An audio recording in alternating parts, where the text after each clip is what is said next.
travers nos visites, nous vous faire découvrir plusieurs régions qui ont une connexion directe avec le batelage.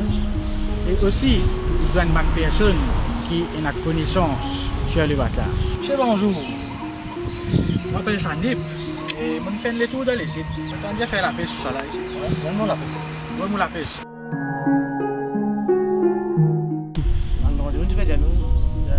Là-haut, tu vas faire ici. Là, tu peux continuer même une batelage, tu peux regarder un bâtiment là. Il y a un gros bateau pour aller.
Et puis là, il y a un petit monument, il y a un séminaire, il y a un bac sur le rose qui est sur ta bureau. Les moulins là encore là même? Non, on est encore là.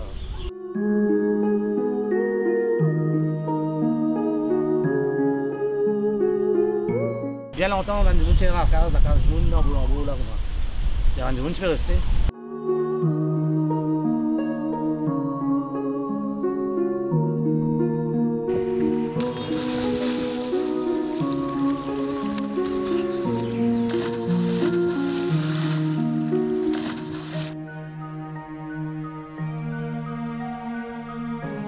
Sandip remonte la rivière de la Savane, côte encore un vestige qui démontrait qu'il y a une activité fluviale.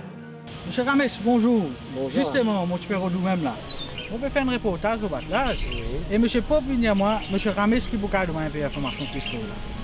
Il bon pour faire ressortir qui heureusement justement de nuit là, on peut montrer devant une preuve qui est relation entre batelage et moulin de Suriname. Nous connaissons plus connu de moulin de Suriname. Donc ça vestige là, un dentier qui descend banane à y exister. Tu as une pirogue, tu peux venir, tu peux prendre ici, embarquer ici et tu vas le débarquer à batelage.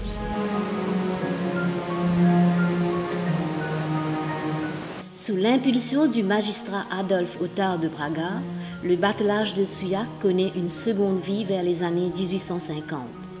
C'est d'ici qu'est embarquée la grande majorité du sucre récolté dans les domaines sucriers du Sud en portance vers Port-Louis, avant l'avènement du chemin de fer à la fin du 19e siècle. De nos jours, les quais du batelage sont encore utilisés par quelques pêcheurs locaux qui y mouillent leurs pirogues, mais aussi par les gardes-côtes qui se sont installés dans les anciens bâtiments utilisés pour le stockage des marchandises, ainsi qu'un restaurant célèbre, le Batelage. Je m'appelle Jean-Daniel Ramtoel, donc le manager, donc le restaurant manager du restaurant Le Batelage. Le Batelage, donc il est placé donc, comme patrimoine de l'île Maurice. Et nous avons beaucoup de visiteurs qui font le va-et-vient ici pour visiter le bâtiment. Et aussi bien le port. Donc maintenant, c'est un port de pêche. Dans la baie, un navire donc, qui est accosté. Et d'ici, un petit canoë, tu peux prendre donc, du sucre, tu peux faire Moulin Bénarès. Donc je peux aller ça donc, jusqu'à dans la baie, le navire. Et aussi, là, tu peux mettre marchandises, côté tu peux stocker ça ici dans le restaurant. Et ici à l'intérieur, je peux garder du sucre, donc marchandises aussi. Donc c'est né à partir de 1993, donc après la rénovation faite par le gouvernement. Donc il met sur bâtiment, donc il transforme le bâtiment en restaurant.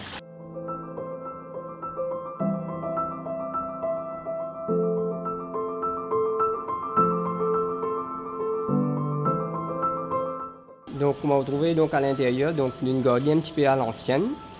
Donc à l'intérieur juste la salle, nous capable d'accueillir jusqu'à 60 personnes. Donc nous avons le chandelier, tout ça, donc les tableaux, tout. Une grosse galerie authentique, donc façon ils étaient auparavant. Donc à l'époque coloniale. Juste on raménage un petit peu donc les escaliers et le banc. On retrouve le toit, donc une charpente qui nous servit, donc elle a une partie d'origine et elle a une partie donc qui nous fait rénovation là-dedans. Donc jusqu'à on peut dire où nous avons le restaurant typiquement donc colonial.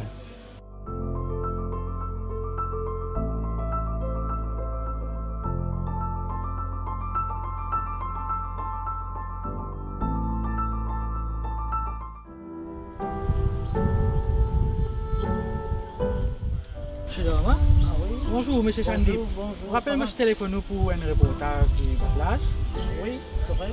Ce qui est arrivé, nous avons remarqué que le sud s'est coupé avec le reste du pays et pas de un gros développement. C'est un des monde qui joue un rôle très important là-dedans. Et dans le commandant du quartier, Étienne Bolger, et chef du bureau de génie, M. Taureau de Martinière. Et développement là vini suite à concession ça terrain là que ban surtout ça deux là je commence à développer l'industrie sucrière. Bon, ça période là tu peux planter canne pour produire l'arac, l'eau de vie.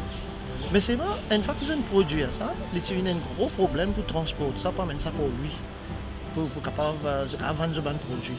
Et suite à ça, nous avons remarqué que pas dans le chemin, c'est dans la montagne, la rivière, le ruisseau, tout ça là, tu peux empêcher transporter ce produit là.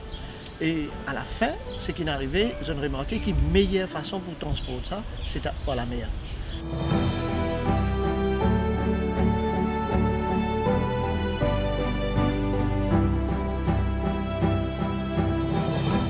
À cette période-là aussi, tu es dans le vicomte de Souillac, qui est gouverneur de Maurice.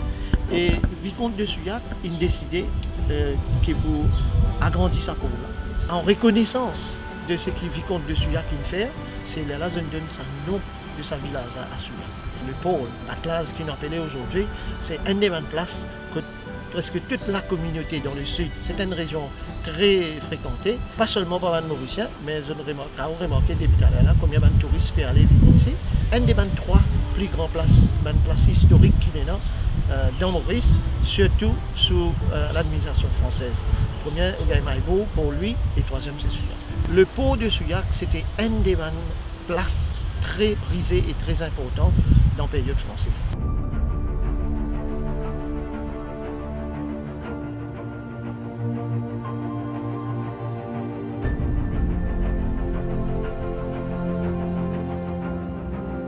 Sandip fait une rencontre étrange et mystérieuse qui peut faire ou même gagner frisson. C'est le problème. Ouais. Qui est ça?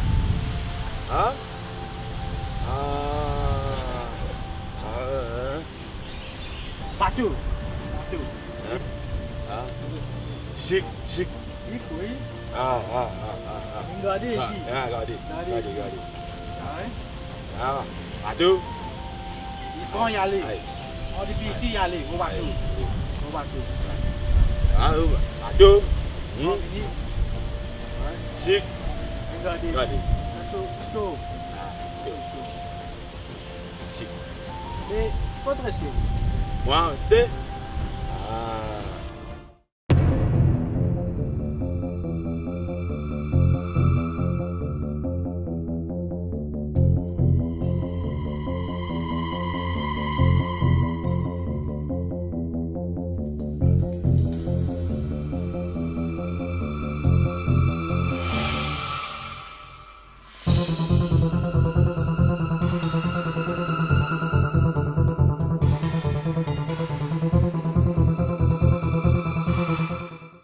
Souillac est un vrai exemple de l'unité nationale.